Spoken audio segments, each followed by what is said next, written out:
artist, in the sense of an idealized image, achieves unattainable and he starts to recognize that. But he still thinks, I think, at this point, that the object of desire might be graspable, that he might be able to capture the subject, and have it to himself. He believes he can have more lucid, he can have speed. Right? I can't get more lucid, I can get the next best thing.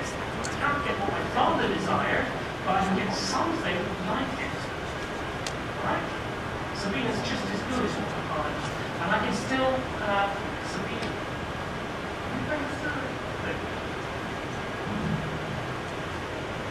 Sabina becomes his object A. The object called his desire.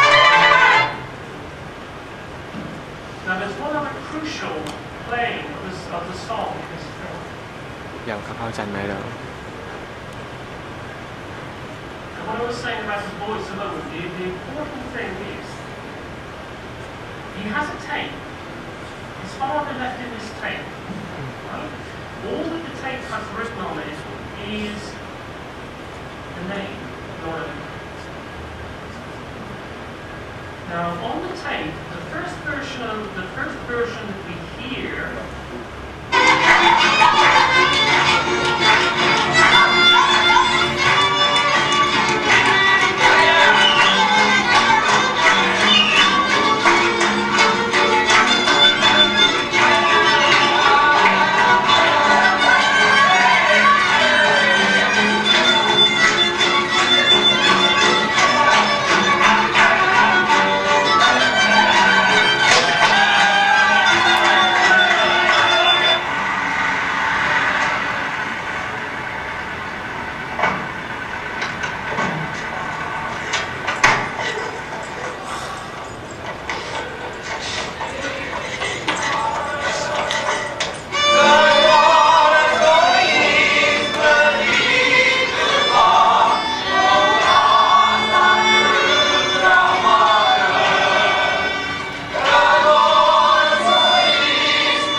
sing the song in the bar or the nightclub and do the rest. He believes that he still believes, he still whispers the name or Luca. He believes there's something there that he possesses. When he goes to this scene takes place just after the Roman village, the gypsy village, has been burned to the ground by the villagers. Okay? They go in, they walk in through these doors, and they see this group of very complacent, well-fed, middle-class Romanians singing the very song is driven in right the way from one side of Europe to the other. That song, he thought, was so poignant, so meaningful. Okay? It contained something essential to it. That there was some kind of essence to that song that his father was in love with. It's a cliche. It's simply a sentimental cliche that every bourgeois Romanian family sings when they're drunk enough and they're decent enough. Right? And I think for me, that's why you have that bewildered look on his face. So just as you get that moment earlier when he realizes that Nora Luca does not exist, that he cannot find her as an object, now he also realizes that there's nothing in the song either. There's nothing there. There's nothing behind the mouth. There's nothing behind the voice. This is what he learns at this moment in time. And this is how he begins to understand what motivates his desire. After this scene, we don't know what happens. The ending of the film is completely over. What we do know is that he destroys all the tapes and recordings of the music he has made, and he destroys all where he's categorized. So the attempt to transfix something, to fix something in the symbolic, that little bit of the real which he was trying to fix and to pin down, he realizes he can never do it. That the object A, that object of desire, whatever it is that drives him on, he will never be able to find. Okay, I'm getting towards 5 o'clock and I want to draw to an end. What I've tried to do is to give you, and I know it's an awful lot of information in a very short time, a kind of overview of this relationship between psychoanalysis and cinema.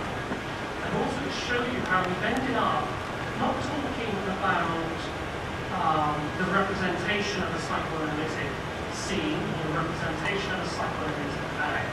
We're not talking about how we can represent dreams, but showing the ways in which perhaps psychoanalytic notions like the thing or the object can be used to help us certainly give one meaning or one reading to a film. Right? There are others which I'm absolutely aware of, but can help us understand how the film works and what is taking place there, and also perhaps why we like it, why we invest so much within it.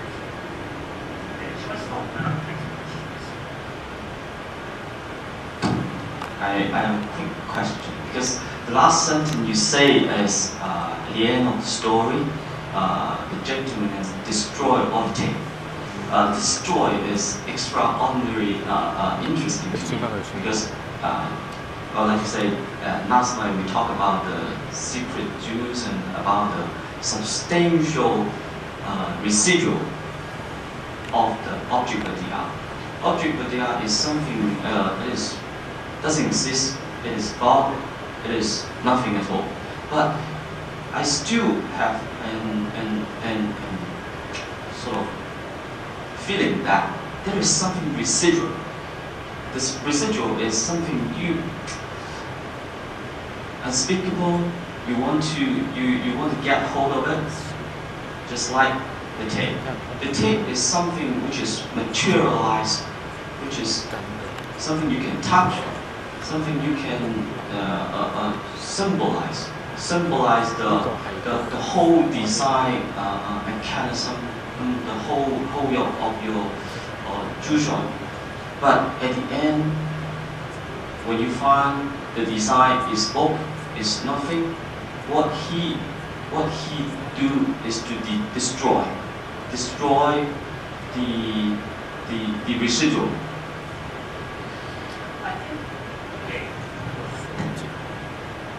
Like so many of the concepts of psychoanalysis, and particularly Hegelian psychoanalysis, they're all paradoxical. Okay? If you're not happy with paradox, if you're not happy with ambivalence and contradiction, then forget psychoanalysis. Psychoanalysis is all about how we live the paradoxicality of our lives and the contradictions of our lives. So the object is nothing. At the same time, it is whatever comes to fill the gap that is left by that nothing. Right? So, when I'm trying to explain it to you earlier in relation to this sort of our desire and the way our desire starts, okay? Our desire is a desire of the other. Okay?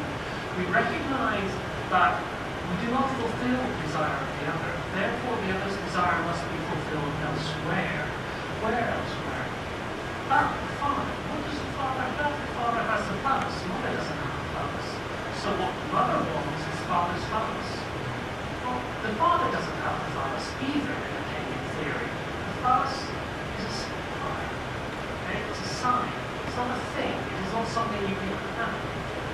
Right? So it is nothing in the sense that there is nothing there, but at the same time, it is